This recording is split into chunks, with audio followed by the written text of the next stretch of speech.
Halo, Assalamualaikum warahmatullahi wabarakatuh. Saya Safira Azahra dari kelas C, Program Studi Ilmu Perpustakaan, Fakultas Ilmu Administrasi, Universitas Brawijaya. Di sini saya akan memenuhi UTS mata kuliah pengantar Ilmu Perpustakaan, Administrasi, dan Informasi. Yang akan saya bahas pertama kali adalah mengenai pustaka. Jadi, apa itu pustaka? Menurut KBBI, pustaka adalah kitab, buku, atau buku primbon. Sebagaimana banyak kata lainnya, kata pustaka bukanlah kata orisinal bangsa Indonesia. Dari penelusuran tentang asal-muasal kata ini, ditemukan fakta bahwa pustaka sudah digunakan pertama kali oleh suku-suku bangsa di wilayah Persia yang kini menjadi Iran, dan kemudian menyebar ke Jazirah India. Lebih tepatnya, kata pustaka ini merupakan adaptasi bangsa India yang belajar tentang sistem tulisan dari bangsa Iran.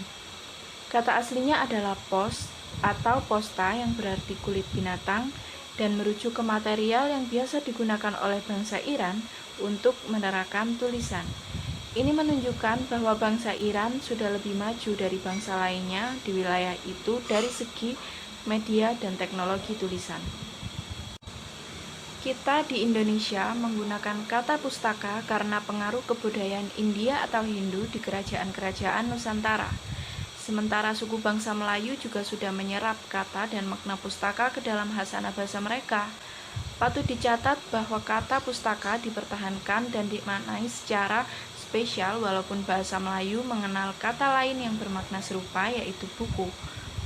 Fakta ini menegaskan bahwa di dalam bahasa Indonesia, arti kata pustaka sebenarnya bukanlah buku.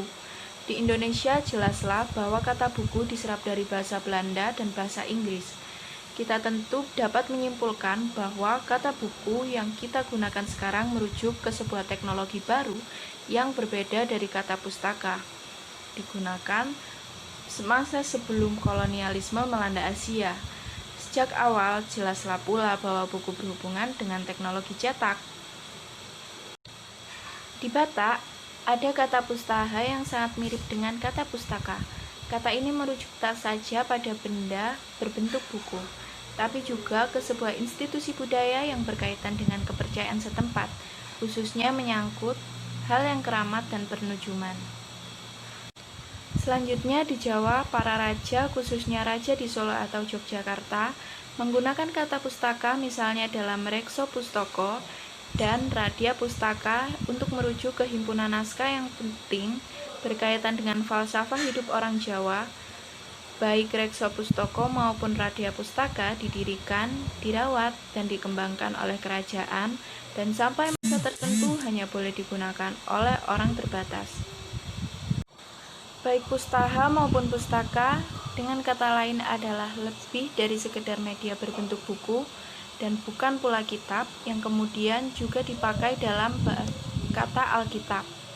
Kata pustaha maupun pustaka bukan merujuk ke bentuk atau format atau medium melainkan ke fungsinya dan lebih tepatnya ke fungsi yang mulia, terhormat, berharga untuk mempertahankan suatu nilai lokal tradisional tertentu.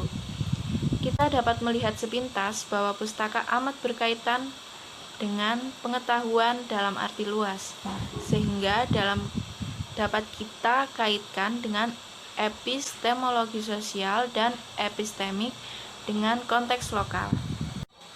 Selain itu, menurut artikel literasi yang pernah saya baca, pustaka bermakna lebih dari sekedar tulisan atau buku, melainkan sebuah elemen sosial budaya yang amat fundamental bagi pengorganisasian kehidupan dalam ragam bentuk seperti agama, hukum, negara, dan tentu saja ilmu pengetahuan secara keseluruhan.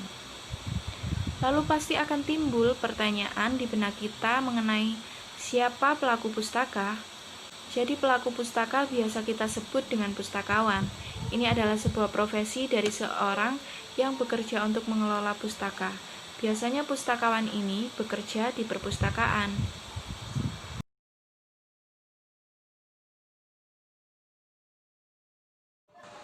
Pembahasan kedua yaitu mengenai informasi. Menurut KBBI, informasi adalah penerangan, pemberitahuan, kabar atau berita tentang sesuatu. Saya akan menjelaskan beberapa pengertian informasi menurut para ahli. Yang pertama yaitu Abdul Qadir, McFadden, dan kawan-kawan. Menurut mereka, informasi merupakan data yang telah diproses. Pemrosesan data tersebut dilakukan sedemikian rupa sehingga data yang telah diproses tersebut dapat meningkatkan pengetahuan orang yang menerima dan menggunakannya. Kemudian ada Anton M. Mulyono yang juga mendefinisikan informasi sebagai data yang telah diproses. Namun, pemrosesan tersebut dilakukan untuk suatu tujuan tertentu. Beliau juga menyatakan bahwa informasi merupakan keterangan, kabar berita, pemberitahuan, penerangan, atau bahan nyata lainnya yang dapat digunakan sebagai bahan kajian analisis untuk mengambil kesimpulan atau keputusan tertentu. Istilah informasi berasal dari bahasa Prancis kuno information yang mengambil dari bahasa Latin informare yang artinya aktivitas dalam pengetahuan yang dikomunikasikan. Informasi memiliki fungsi penting dalam kehidupan manusia, terutama di era informasi saat ini. Setidaknya ada 7 fungsi informasi bagi manusia seperti yang akan saya jelaskan saat ini. Yang pertama yaitu sumber berita. Sebagai sumber berita, informasi disampaikan melalui media-media pemberitaan seperti televisi, radio, website atau blog, atau portal berita daring. Yang kedua yaitu sumber pengetahuan baru. Meskipun sudah umum dan banyak diketahui orang lain, sebuah informasi bisa menjadi sumber pengetahuan bagi orang lainnya yang belum pernah mendapatkan informasi tersebut. Yang ketiga ada memberikan kepastian. Informasi yang lengkap dan valid dari sumber terpercaya akan memberikan kepastian sehingga kita dapat mengambil keputusan dengan yakin dan tepat.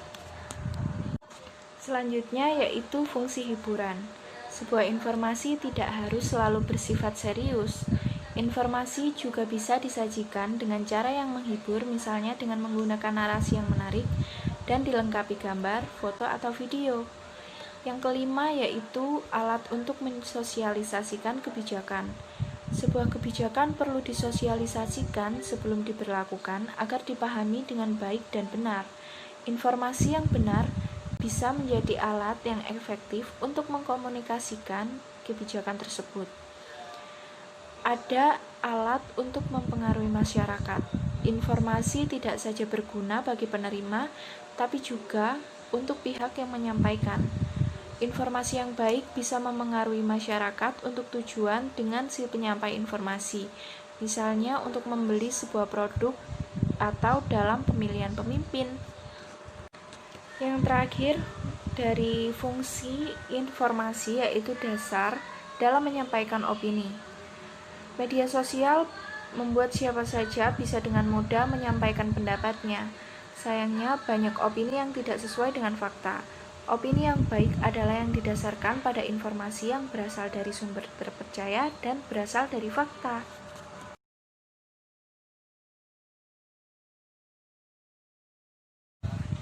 Pembahasan ketiga yaitu mengenai ilmu perpustakaan dan informasi. Jadi, apa itu ilmu perpustakaan dan informasi? Ilmu perpustakaan dan informasi adalah ilmu yang melibatkan banyak keahlian dalam informasi teknologi, manajemen, dan pendidikan untuk mengumpulkan, merapikan, serta menyimpan data. Istilah ilmu perpustakaan dan informasi atau LIS merupakan istilah yang tepat digunakan untuk penamaan departemen atau jurusan atau program studi yang mengasuh bidang ilmu kepustakawanan dan informasi saat ini.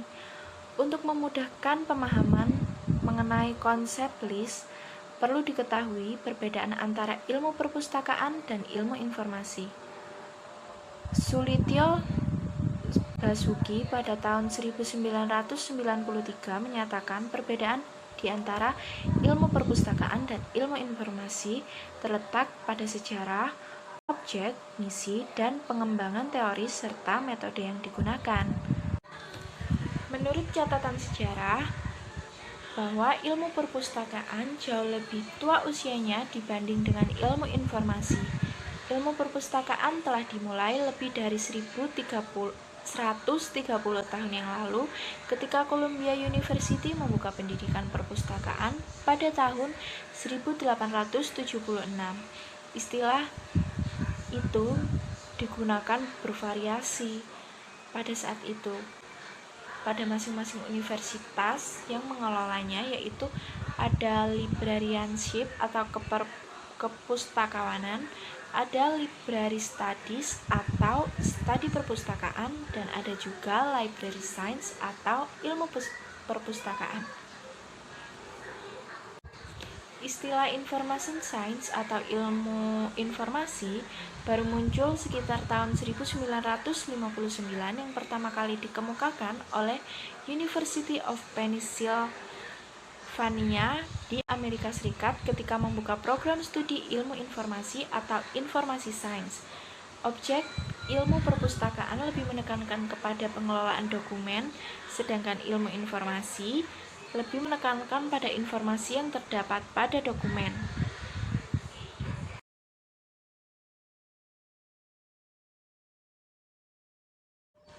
Pembahasan selanjutnya yaitu mengenai profesi informasi dan kepustakawanan.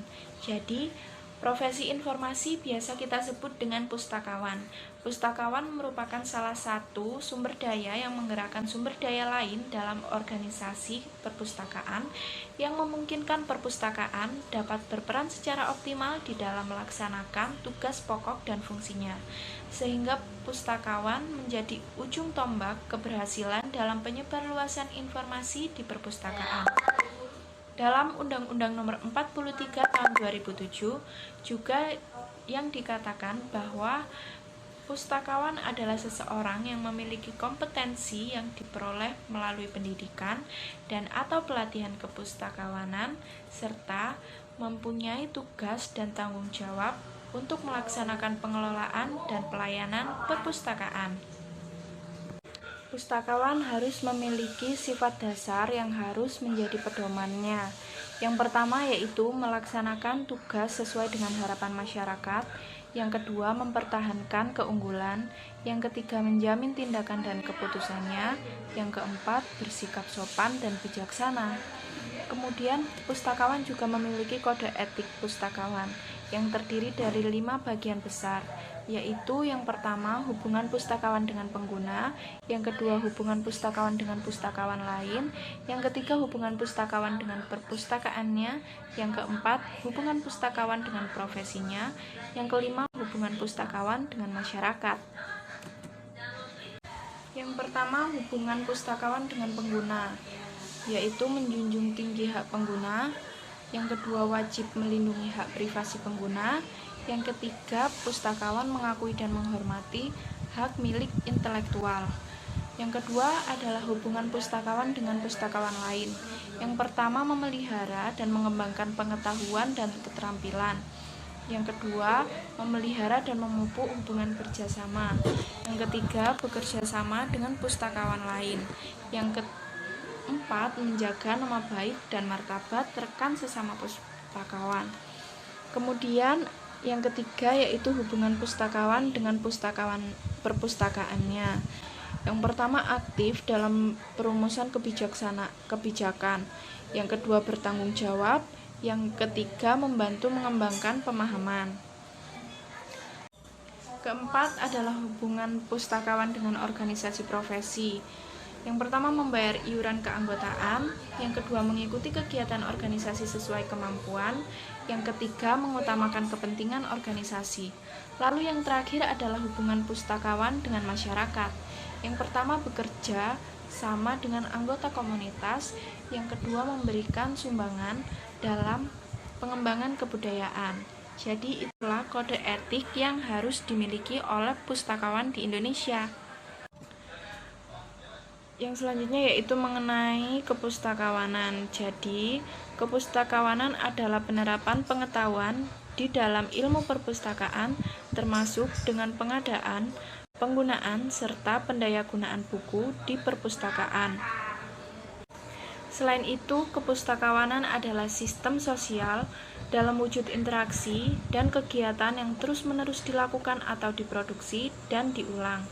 Semua ini bisa disebut praktik-praktik sosial yang teratur sepanjang ruang dan waktu yang terkait dengan ilmu dan profesi di bidang perpustakaan, dokumentasi, dan informasi. Demikianlah materi yang dapat saya sampaikan untuk memenuhi UTS Pengantar Ilmu Perpustakaan, Informasi, dan Kearsipan.